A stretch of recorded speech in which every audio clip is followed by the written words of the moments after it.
ratifico mi saludo, mi compromiso y mi entusiasmo por poder participar en esta reunión para tratar algunos temas que espero sean de interés para quienes están participando en este conversatorio. Partamos por anotar algo que me parece a mí fundamental. En este momento en el cual comenzamos a avisorar, insisto, simplemente a avisorar lo que podría ser una post-pandemia, nos encontramos en una encrucijada. O cambiamos o seguimos haciendo lo mismo que hemos venido realizando hasta ahora. Creo que este es el punto medular sobre el cual nosotros tenemos que discutir. La coronavirus o el coronavirus no es la causa de los problemas que estamos atravesando. La crisis no surge por el coronavirus. El coronavirus tiene otras explicaciones a las que me podré referir más adelante. Lo que sí está haciendo el coronavirus es acelerar un proceso que se caracteriza por una creciente concentración de la riqueza en pocas manos, con el consiguiente empobrecimiento de las grandes mayorías y en paralelo con una mayor destrucción de la naturaleza. El coronavirus tiene una virtud, a pesar de todas las tragedias que está ocasionando, nos permite ver las realidades con mucho mayor claridad, mucho más claridad que antes, en la medida que actúa como una gran lupa a través de la cual nosotros identificamos mejor lo que ya conocíamos e identificamos algunos elementos que los distintos poderes económicos y políticos mantenían ocultos. Pero a la vez, el coronavirus, como les decía, puede estar abriendo la puerta para cambios estructurales de fondo o puede ser una herramienta para continuar dominando a la mayoría de la población y a la naturaleza. La crisis desnudada por la pandemia del coronavirus entonces ha terminado por potenciar las desigualdades y muestra con mucho más brutalidad que antes la incertidumbre, la fragilidad de nuestro futuro siempre en juego. Nos toca entonces enfrentar un mundo desigual e inequitativo en extremo, plagado de todo tipo de violencias, yo diría pandemias patriarcales, pandemias racistas, pandemias coloniales, pandemias extractivistas, que son las que nos abocan a una situación cada vez más compleja. En este escenario, en esta disyuntiva, hay quienes dicen que el coronavirus va a ser superado simplemente con la técnica y que tenemos que acelerar el paso para recuperar el tiempo perdido. Y entonces eso nos convoca a seguir creciendo en términos económicos, a forzar exportaciones, a seguir atrayendo inversión extranjera, sobre todo para explotación de recursos naturales de diverso orden en nuestros países de América Latina o del Apia Yala.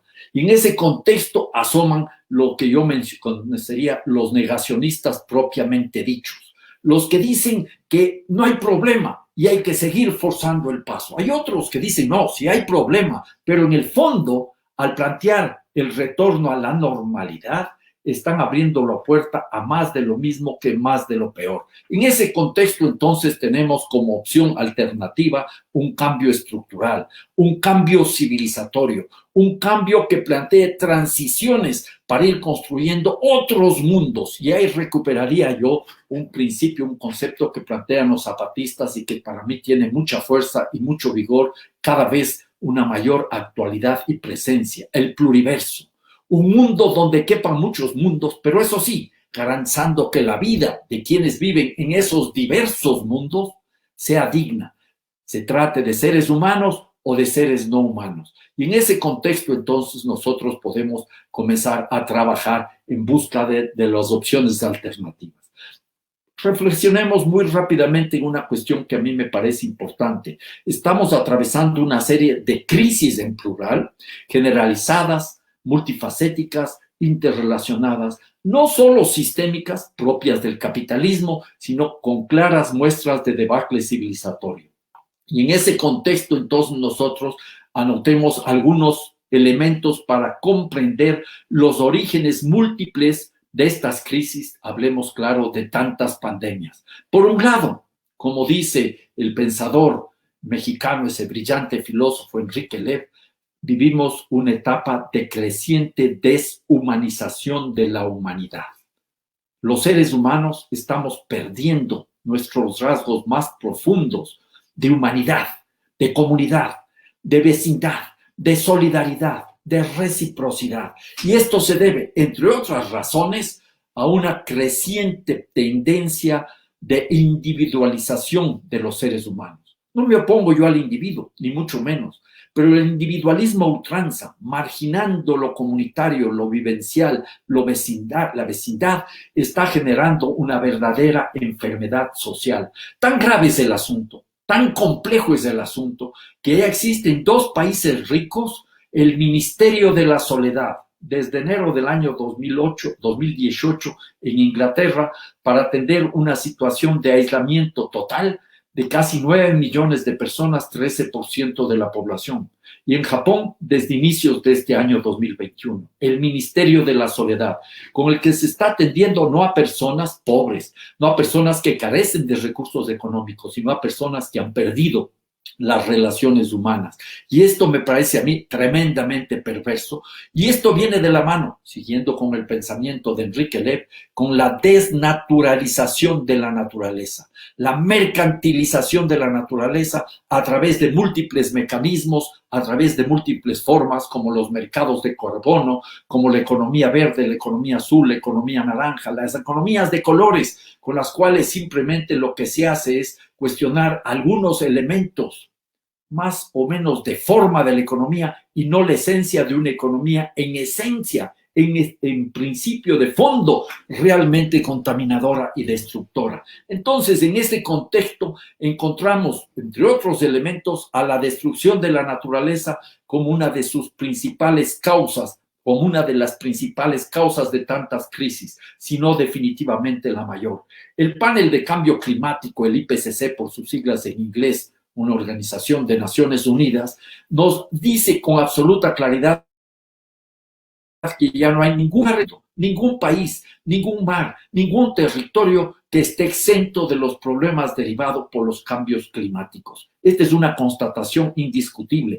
Podemos ver cómo la concentración del CO2 en la atmósfera se ha crecido de una manera vertiginosa en las últimas décadas. La superficie helada en el Ártico y en Antártica se contraen aceleradamente. Los glaciares terrestres están desapareciendo en casi todas las regiones del planeta y seguimos arrojando a la atmósfera millones de toneladas de gases de efecto invernadero, sobre todo de CO2. Y también tenemos un problema muy grave con el incremento cada vez más veloz del nivel medio del mar. Y en este contexto, entonces, el panel de cambio climático nos dice que si no tomamos medidas adecuadas, al finalizar este siglo, el incremento de la temperatura del planeta será de 4.4 grados, lo cual volverá invivible enormes extensiones del planeta, al menos para los seres humanos. Y el problema es mucho más complejo, porque si pensamos en las propuestas que se realizaron recientemente en Glasgow o las que se realizaron en diciembre del año 2015 en París, vemos que si se cumplieran todos esos ofrecimientos, esos compromisos que no son obligatorios siquiera de cumplir por parte de los países que participan ahí, tendríamos un incremento de la temperatura de la Tierra en 2.4 a 3 grados centígrados. Y bien sabemos que el límite de crecimiento establecido de la temperatura de la Tierra para no agudizar los conflictos ambientales y por cierto también los sociales es de 1.5 grados, quizás máximo 2 grados. Y en ese contexto, lamentablemente, las tendencias son cada vez más preocupantes. Más de lo mismo es más de lo peor. Yo les daría aquí una cifra que para mí es, siempre me viene a la mente, siempre me viene a la memoria. China en 3 años, 2011, 2012, 2013, consumió 6.615 millones de toneladas de cemento y sigue consumiendo cemento y sigue exigiendo su derecho al desarrollo. Pero para que tengan ustedes un punto de comparación, eso dice que China en 3 años consumió 1.5 veces más cemento que los Estados Unidos en todo el siglo XX. Para ponerlo en términos muy coloquiales, recordando aquella canción de Celia Cruz, que era una salsa, no hay cama para tanta gente, decía yo. decía ella. Yo diría, no hay cama para tanta voracidad, para tanta codicia. No hay naturaleza que resista esta realidad tan compleja. Y entonces el culto a la religión del crecimiento económico permanente está desbordando los límites biofísicos. Y en ese escenario tenemos varios problemas graves y complejos. Un mundo a 3 velocidades que resulta estructuralmente insostenible. Por un lado tenemos el crecimiento de la economía productiva. Según Tomás Piketty, esta economía habría crecido al 2% anual en los últimos 200 años.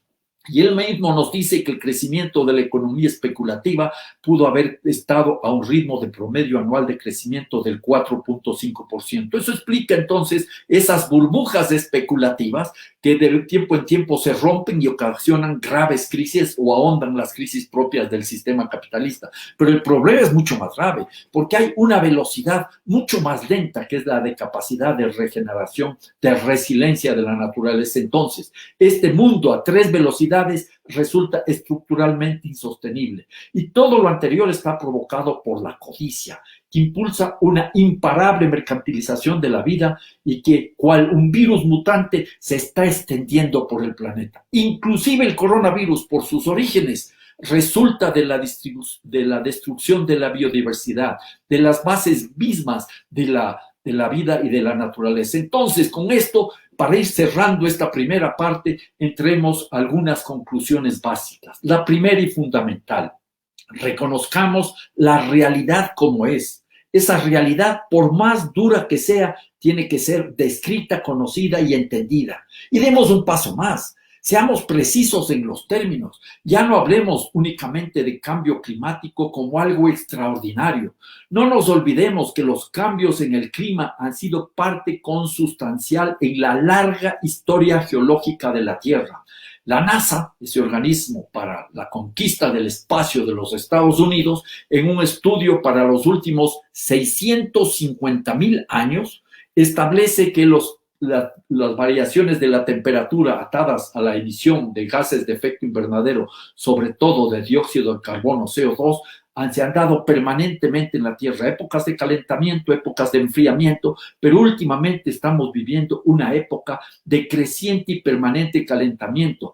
Y en ese escenario nosotros tenemos que estar claro que hay que utilizar un concepto preciso. Ya no se trata simplemente de un cambio climático, es un colapso climático que le hemos fraguado los seres humanos en el marco de lo que conocemos superficialmente como el antropoceno, lo cual es cierto, pero a la vez es un gran engaño, porque en términos correctos deberíamos hablar del capitaloceno que se sostiene por el patriarcado, por la colonialidad, por los extractivismos, por todas aquellas formas a través de las cuales se expresa la dominación del capitalismo. Y si no cambiamos, estamos próximos a un desastre. Entonces, aquí habría que también tener mucho cuidado con las falsas soluciones. Por ejemplo, irle poniendo, ya mencioné, colores a la economía y no cuestionar la esencia misma de la economía, no resuelve los problemas. La economía circular me parece un interesante impulso, pero por más que lográramos una mayor cantidad de reciclamiento de los productos que vamos utilizando, no sería suficiente porque la demanda es creciente. Les mencioné el caso del cemento en China. Piensen ustedes que China también es la mayor demandante de todos los productos minerales. Y si el resto de países del mundo siguen reclamando su derecho al desarrollo, pues no habrá naturaleza que aguante tanta brutalidad, tanta codicia, tanta destrucción. Y entonces, en ese contexto, reconociendo que uno de los grandes problemas que tenemos entre manos es la crisis del pensamiento económico, hablemos de lo que significa la naturaleza como sujeto de derechos. En Ecuador, en mi país, logramos por primera vez en el mundo, y es por lo pronto el único país que tiene en su constitución aquello de que la naturaleza es sujeto de derechos. Para nosotros fue algo notable, algo fantástico. Cuando yo fui presidente de la Asamblea Constituyente en el año 2007-2008, tuve el honor de dirigir esos debates y estas discusiones y rompimos visiones tradicionales, recuperamos lo más profundo del mundo indígena, de su cultura, y entonces logramos avanzar en la el intento, porque es un intento de construir una sociedad sustentada en las armonías de la vida entre los seres humanos y de los seres humanos, individuos y comunidades, con la naturaleza. Y aquí hay un dato concreto. En este punto tenemos que anotar que cuando los indígenas o los pueblos originarios en todas partes del planeta hablan de madre tierra, no utilizan eso como una metáfora. No es una metáfora, es una realidad. Es la madre la que nos está dando, en definitiva, el derecho a vivir. Y la madre en una familia no requiere un derecho expreso para que le garanticemos su vida, le amemos, le cuidemos, sino que es una necesidad vital que también tiene que reflejarse cuando nos relacionamos con la naturaleza. Pero en el caso ecuatoriano, en un proceso de mestizajes múltiples, esta visión indígena de la vida se complementó con el creciente reclamo de amplios segmentos de la población en contra de la acelerada destrucción de la naturaleza, sobre todo provocada por los extractivismos petroleros, mineros, agroexportador. Y entonces así llegamos con esta propuesta vanguardista en la Constitución ecuatoriana a establecer en 4 artículos fundamentales y otros adicionales lo que significan los derechos de la naturaleza. Les invito a que lean, por ejemplo, el artículo 71, 72, 73, 74, pero sobre todo el primero que he mencionado, que dice que la naturaleza o Pachamama, donde se reproduce y realiza la vida, tiene derecho a que se respete integralmente su existencia y el mantenimiento y regeneración de sus ciclos vitales, estructura, funciones y procesos evolutivos. Toda persona, toda comunidad, todo pueblo o nacionalidad, se remite a pueblos y nacionalidades indígenas en la Constitución ecuatoriana, podrá exigir a la autoridad pública el cumplimiento de los derechos de la naturaleza. Y así, en esa Constitución, en mi Constitución, en nuestra Constitución, cuando reconocimos los derechos de la naturaleza, es decir, le entendimos a la naturaleza como sujeto de derechos, le sumamos el derecho a ser restaurada cuando haya sido destrozada. Y eso estableció también un hito histórico, porque la restauración difiere de la reparación, que es para los seres cuyas condiciones de vida pueden verse afectadas por algún deterioro ambiental provocado por alguna actividad productiva, por alguna industria, por algún proyecto turístico, por algún proyecto urbanístico, y incorporamos también toda la necesidad de los principios precautorios, porque hay que garantizar la vida sobre todas las cosas. Y en ese contexto, asumiendo entonces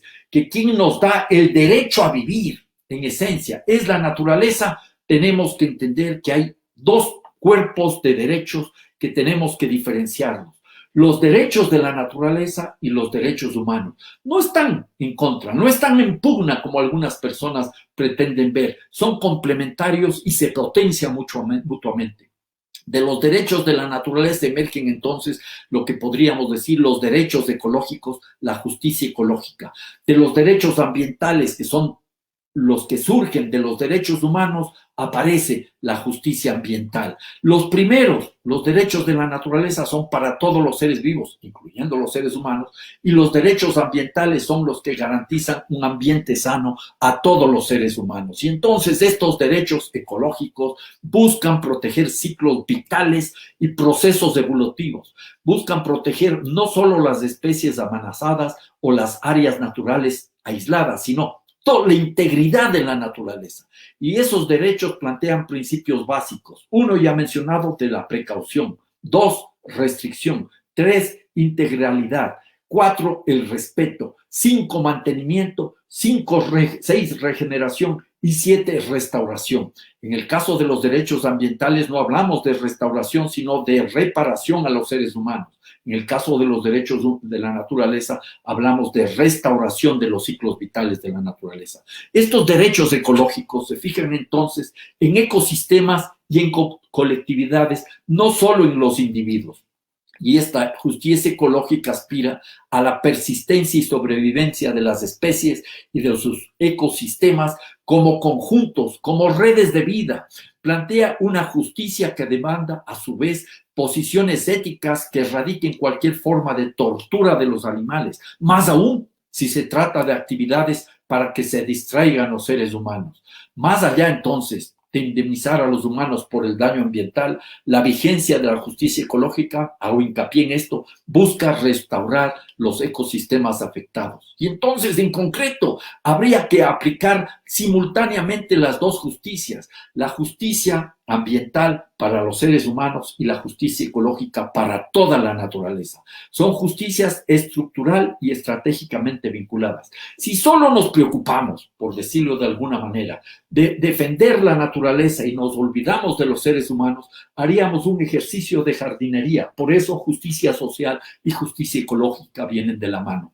Y esto nos plantea entonces la necesidad de otra economía, una economía que no busque simplemente el lucro, el crecimiento económico y que siga aumentando la destrucción de la naturaleza. Esto nos plantea también la necesidad de una pluralidad jurídica y es muy importante entonces abrir este escenario de lo jurídico y esto nos plantea también otras visiones políticas, otras ciudadanías.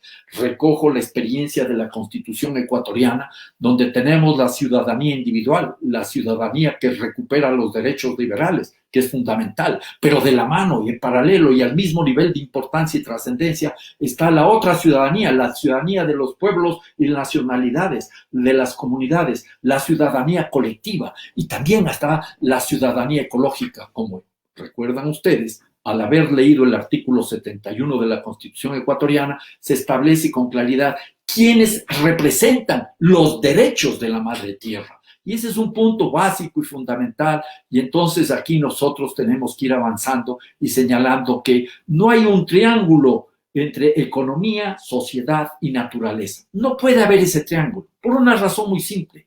Los seres humanos en todo momento tienen que estar sobre cualquier decisión económica, tienen que ser el objetivo de cualquier decisión, de cualquier proyecto, de cualquier acción en el ámbito de la economía. La economía tiene que subordinarse a los seres humanos, pero los seres humanos tienen que vivir siempre en armonía con la naturaleza. Entonces, si bien en el año 1992, en ese encuentro en Río de Janeiro y hace mucho tiempo atrás, se avanzó recuperando la importancia de lo ambiental en el camino de lo que consideramos como meta indiscutible el desarrollo, pongo comillas y explico después por qué, se avanzó, no es suficiente. Tenemos que comenzar a cambiar esas visiones. El ser humano sobre el capital y el ser humano viviendo siempre en armonía con la naturaleza.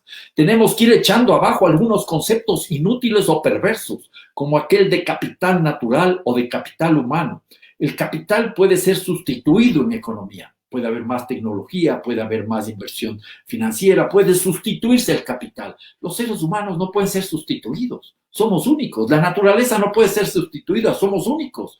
Sin naturaleza nosotros no podemos vivir. No nos podemos imaginar la lógica del capital desde una perspectiva de economista. Y yo soy economista porque nos queda en la duda o la posibilidad abierta de que se puede amortiguar el capital humano, el capital natural. En ese escenario entonces tampoco podemos dar paso a las propuestas de mercantilización como es el mercado de carbono. Entonces, en ese escenario, nosotros, en clave de buscar un proceso de transiciones, hay que abrir la puerta a valoraciones multicriterio desde lo económico. No solo hay los valores económicos tradicionales, hay los valores existenciales, los valores culturales, los valores históricos que no pueden ser minimizados ni olvidados. Y todo en ese escenario, entonces, lo que necesitamos es otra economía para hacer realidad un tránsito de visiones antropocéntricas a visiones sociobiocéntricas. Empecemos por algunos puntos claves y fundamentales. 1.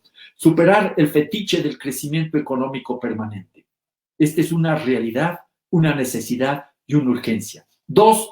Propiciar la desmercantilización de la naturaleza y de los bienes comunes, recuperando sobre todo el derecho humano al agua, derecho humano, y el derecho del agua y al tanto derecho de la naturaleza a que se garantice su ciclo vital, dar paso a la desconcentración y descentralización de los sistemas de producción, algo que también tendremos que trabajarlo en clave de las ciudades y paralelamente impulsar procesos de desmaterialización de la producción y algo fundamental, básico es la redistribución de la riqueza y del poder, pero construyendo otras formas de organización de la vida, del consumo, del relacionamiento entre los seres humanos y de los seres humanos como la naturaleza. Entonces, en ese escenario, nosotros necesitamos una economía que se sustente en la cooperación y no en la competencia desaforada que plantea el neoliberalismo.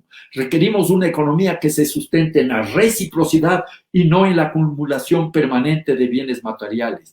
Necesitamos una economía que apunte más a la suficiencia que a la sola eficiencia, a la sustentabilidad y no a la destrucción de la naturaleza. En definitiva, una economía que sea solidaria con la vida de todos los seres vivos en el planeta. Y esto se conseguirá democratizando la sociedad y la economía misma. En ese escenario, nosotros tenemos que estar muy conscientes que necesitamos nuevos horizontes que no estén más atados al crecimiento económico, que superen el fantasma del desarrollo y de su padre el progreso. Requerimos horizontes que apunten a la superación del patriarcado, a la superación de la explotación de los seres humanos y de la naturaleza, a la superación de la colonialidad, que vayan echando abajo todo este sistema de acumulación de bienes materiales y de poder por medio de la succión de la vida, por medio de sofocar la vida de seres humanos y de la naturaleza. Estos son algunos elementos que nos plantean entonces otra discusión. Debemos dar paso a nuevas posibilidades de organizar la vida que entiendan la urgencia de superar la esterilidad de las supuestas certezas, incluyendo la creatividad que provocan los procesos de cambio. No hay dogmas, no podemos aceptar imposiciones. O seguimos dominados por esas falsas ciencias económicas, entre comillas, o construimos otra economía, una economía diversa, diferente, otra economía para otra civilización, una civilización postcapitalista, la cual nacerá siempre desde la permanente subversión epistémica, vinculada a las luchas de resistencia y concomitantemente a la construcción de alternativas concretas. Ahí aparecen entonces, simplemente para dejar mencionado algunos elementos que a mi juicio son fundamentales, las reflexiones del postdesarrollo. Tenemos que ir más allá del desarrollo. Cuando hablamos del buen vivir o vivir bien, suma causa, suma camaña, ñandareco, tecoporá, cumemogen, o el nombre que le pongamos provenido de los pueblos y nacionalidades originarios, tenemos que estar pensando que no son alternativas de desarrollo, son alternativas al desarrollo. Tenemos que, ya dije, liberarnos de la economía, del crecimiento económico permanente, que es una religión. Entonces hablamos de decrecimiento económico, que no se confunde con una crisis y una recesión, sino con construcción de otra economía, otra sociedad y otra forma de hacer política. Tenemos que trabajar en clave de post-extractivismo y tenemos que ir pensando en la necesidad urgente de una transición energética que nos libere de esa dependencia perniciosa, insostenible, mortal, diría definitivamente, de los combustibles fósiles. Pero ahí hay que tener mucho cuidado, porque estamos abriendo la puerta, por ejemplo, a una solución que es aplaudida, sobre todo en el norte global, que son los vehículos eléctricos. Pero para producir vehículos eléctricos se demanda cada vez más minerales, mucho más minerales que para los vehículos a combustión, minerales que están provocando una ampliación de la demanda del cobre y del litio con tremendas destrucciones en varias partes del planeta. Avanzamos, por ejemplo, a la energía eólica, que es una alternativa energética importante, pero que no es sustentable en la medida que los grandes rotores para esos molinos de viento se construyen utilizando madera de balsa que es extraída a través de la deforestación masiva, incontrolada en las selvas amazónicas o en las selvas de las costas de nuestros países, particularmente del mío Ecuador. Entonces, en ese contexto, tenemos que tener mucha conciencia y mucha claridad sobre lo que necesitamos. E insisto, hay que comenzar a trabajar en clave de pluriverso. Si nosotros hacemos, figurativamente hablando, silencio y escuchamos lo que se está proponiendo en el planeta, vamos a escuchar, vamos a ver, vamos a leer, vamos a entender una multiplicidad de alternativas en marcha. Esta es una enorme oportunidad para reconstruir nuestro futuro. no pensando solo desde el Estado y menos aún desde los mercados, sino desde bases comunitarias, desde bases autonómicas. En concreto, el campo principal de acción aparece en donde podemos actuar nosotros ahora, aquí, propiciando vidas mancomunadas en espacios comunes, en espacios plurales, en espacios diversos, con igualdad y con justicia, y sobre todo con horizontes construidos colectivamente para resistir el creciente autoritarismo y construir simultáneamente todas las alternativas posibles. De todo esto habla la idea del pluriverso. De todo esto habla la idea de los derechos de la naturaleza. De todo esto es lo que tenemos que discutir, tenemos que profundizar en nuestros análisis y tenemos que hacer una aproximación a esas múltiples alternativas existentes con mucha humildad, porque la mejor información que tenemos es que no hay modelos, no hay recetas. No se pueden copiar realidades por más interesantes que sean y trasladarles a otras latitudes, a otros momentos históricos. Lo que sí podemos hacer es aprender de esas experiencias, tratar de sacar las mejores lecciones que esas experiencias nos ofrecen y tejer redes de resistencia, redes de reexistencia, redes de vida digna para seres humanos y seres no humanos. Muchas gracias.